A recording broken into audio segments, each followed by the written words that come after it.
యాక్చువల్గా మనోడు ఏం చెప్పాడంటే రేపు పెడితే బాగుండేది సార్ అన్నాడు. రేపు ఏంటి అన్న, కిస్ డే అన్నాడు.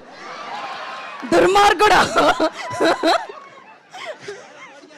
కాబట్టి ఇవాళ పెట్టడం మంచిదైంది. ఏదైనా కూడా అంటే ఓకే, ఒక రకంగా ఏంటంటే ఇవాళ మన సంస్కృతి ప్రకారం, సంస్కారం ప్రకారం ఈ సభను మొదలెట్టాను నేను. Correct sir. Okay, happy hug day అని గౌరవిస్తూనే ఎవరెవరిని హక్ చేయాలో వాళ్ళెవరికి హక్ చేశాను. రైట్, కాబట్టి పాయింట్లోకి వచ్చేద్దాం. ఇవాళ this is not a trailer day అన్నారు, correct. This is the business day. మీకే థ్యాంక్స్ చెప్పాలండి, మొత్తం బిజినెస్ అయిపోయింది సినిమా. నిజంగా మీ దగ్గర నుంచి మొదలెట్టాలండి. మొన్న little hearts, Raju weds Rambai రెండు చూశానండి. 10 సంవత్సరాలకు ఒక జనరేషన్ తరం మారుతుందంటారు. Audience, directors, actors,